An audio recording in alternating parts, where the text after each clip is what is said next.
Hello, आज हमारे Gangapur city में लहरिया महोत्सव हुआ। वहाँ पर जो हमारे सर हैं, माननीय सर हमारे हेमंत सर ने बहुत अच्छी स्पीच दी। वो कू इंटरनेशनल स्कूल के प्रिंसिपल हैं। देख लो आज ही बनी है।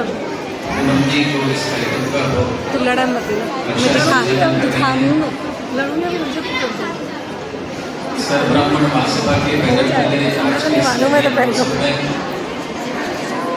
पहले सर ब्राह्मण महासभा की जो हमारी बहनों की टीम है, सावित्री जी, शारदा जी, संगीता जी और बाकी सभी बहनों का मैं बहुत बहुत आभार व्यक्त करता हूँ, जो पिछले कई वर्षों से इस तरह का एक बहुत अच्छा कार्यक्रम आयोजित कर रहे हैं। बहनों, मैं बहुत ज़्यादा समय तो आपका खराब नहीं करूँगा, क्योंकि कार्यक्रम सबका है, कोई भाषण करने का समय नहीं। लेकिन मैं इस अवसर पर, चूँकि सभी बहनें यहाँ मौजूद हैं, बेटियाँ भी हैं, तो मैं आप सब लोगों से केवल इतना ही अनुरोध करना चाहूँगा कि हम अपनी बेटियों को सशक्त बनाएं। हम देख रहे हैं जिस तरह की घटनाएं हमारे प्रदेश में, हमारे देश में हो रही हैं, वो हम सबके लिए बड़े चिंता का कारण है। हमारी बेटियों की सुरक्षा हमारी सबसे बड़ी रोजाना अखबारों में पढ़ते हैं हमारी बेटियों के साथ व्यवहार हो रहा है, दुराचार की घटनाएं हो रही है, वो हम सबके लिए बहुत बड़ी चिंता का कारण है। सदियों से ब्राह्मण समाज को सारे समाजों का आराध्य माना जाता रहा है, दिशा प्रदान करने वाला माना जाता रहा है। हम दूसरों को सिखाते रहे हैं जीवन भर, और लेकिन दुर्भाग्य की बात यह है कि हम ऐसा लग रहा है कि सबसे ज़्यादा आज के युग में अगर कोई पिछड़ा समाज है तो वो मेरा ब्राह्मण समाज ही है। हमें इस पर विचार करने की आवश्यकता है। हम अपनी बेटियों को सशक्त बनाने से मेरा आशय ये है, उन्हें आत्मरक्षा के ऐसे स्किल्स सिखाएं कि कई बार ऐसी घटना अगर उनके सामने हो तो उसका जोरदार प्रतिकार कर सकें, उसका विरोध कर सकें और अपनी सुरक्षा कर सकें। अगर अपनी सुरक्षा में किसी अपराधी की हमसे हत्या भी हो जाती है तो वो भी कोई बड़ी बात नहीं है। हमें उस हद तक जाने की आवश्यकता है।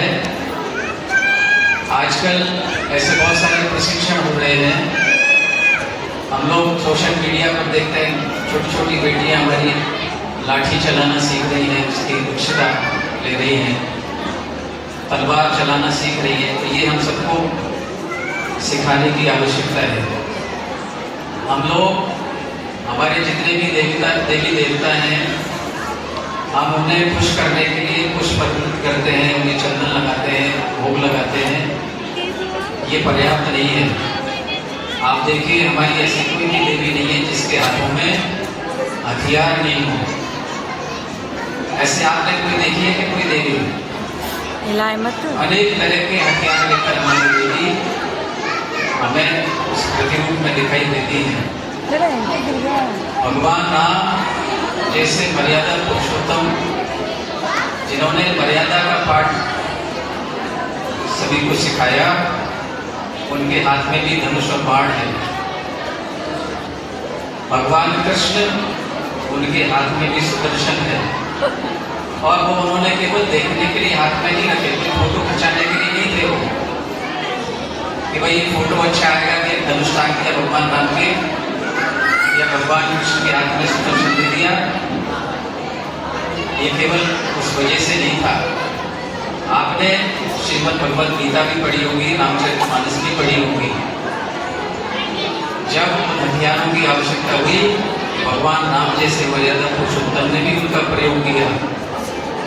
भगवान कृष्ण ने उस सुदर्शन का जब आवश्यकता पड़ी तो उसका उपयोग किया। आप सब देवियों का रूप है, लेकिन मुझे मैडम ऐसी हाँ देवियों की बोलो आवश्यकता है जिनके हाथों में हथियार भी हो आवश्यकता पड़े। एक मोबाइल जो उपकरण है वो हमारी जनरेशन को खराब कर रहा है।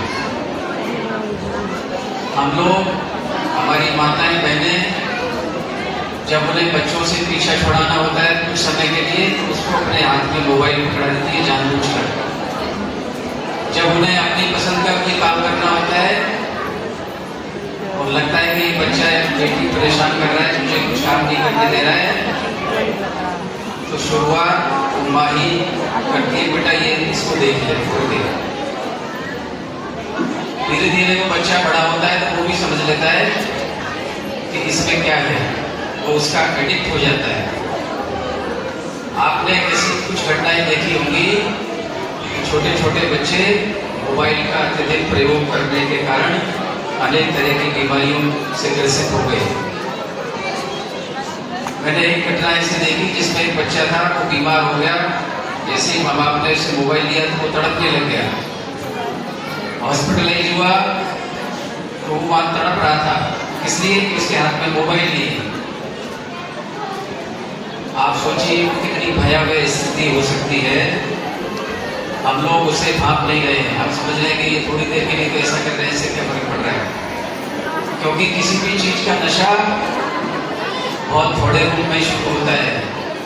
जब कोई युवा गुटखा खाना सीखता है, सबसे पहले उसका जो दोस्त है उसे सुपारी देता है, उसमें से रगड़ कर कि भाई इसमें से जर्दा हटा रहा हूँ, तो ये सुपारी खा ले, मैं तो जर्दा खा रहा हूँ। ये उसकी शुरुआत है। आपने ऐसा कभी नहीं देखा होगा कोई अचानक से बहुत सारे गुटखा खाना सीख गया, अचानक से पता चला कि ये मेरा बेटा ये तो सुबह से शाम तक शराब पीला। क्या अचानक से होता है कि ये चीज? ये कोई भी चीज अचानक नहीं होती। कुछ बच्चे ड्रग लेने लगे। एक बच्चे को उसके माँ बाप ने कमरे में बंद कर दिया, उसको जब वो ड्रग नहीं मिला तो उस बच्चे ने सुसाइड कर लिया। आप सोचिए, क्योंकि जब उसे रोकने की आवश्यकता थी तब हमने उसे रोका नहीं। पैसे चुराता था घर से, पैसे वाले का लड़का था, ड्रग लेने लग गया। आजकल इस बैग का प्रचलन हमारे शहर में भी बहुत है। बच्चों पर ध्यान रखिए, अपना बच्चा हो या बेटी हो, उसके दोस्त कौन है ये जानना आपकी नैतिक जिम्मेदारी है। हम लोग कभी पूछते ही नहीं हमारी बेटी से तेरी सहेली कौन कौन है। कितनी बहनों ने कुछ हाथ खड़े करके बताओ। मैं एक भाई और बहनों के बीच की बात कर रहा हूँ, मैं आपसे अदरवाइज नहीं है।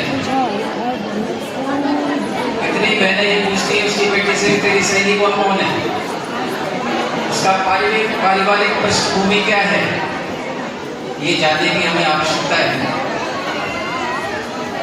कितने बच्चों से कितने पैसे भी होनी चाहिए, चाहे वो एक ही बात हम यहाँ से लेकर जाएं, वो हमारे बहुत काम की हो सकती है। टीवी देखना बंद कराइए। कोई भी अमीर आदमी इस दुनिया में टीवी नहीं देखता है, ये बात आप ध्यान से सुनिए। किसी भी बहुत धनी व्यक्ति को आपने टीवी देखते हुए नहीं देखा होगा, क्योंकि जो टीवी देखते हैं वो कभी टीवी में नहीं आते, और जो कभी टीवी नहीं देखते एक दिन वो टीवी में भी आ सकते हैं। वो कभी नहीं आए। हमारे देश में पहले कभी तलाक शब्द था ही नहीं। इस टेलीविजन ने देश में 60% तलाक के मामले पैदा कर दिए। किसने किए ये बताइए? टेलीविजन के अलावा और कोई सोर्स है क्या? एक भी सोर्स नहीं है। टेलीविजन में हालांकि मैं नहीं देखता, लेकिन जानकारी सब चीज की मुझे है। टेलीविजन में ऐसे सीरियल आते हैं जहां एक पुरुष के कई संबंध होते हैं, और आप लोग उसे देखते हैं। एक लड़का उसकी पत्नी के अलावा कई दोस्त बना के भी रखता है, कई महिला मित्र भी बना के रखता है। जब महिला ऐसे सीरियल देखेगी उसका दिमाग खराब होगा। किसी दिन अगर उसका पति 10 बजे नहीं आएगा और फोन पर कहेगा कि मैं मीटिंग में हूँ, तो उसके कान खड़े हो जाएंगे।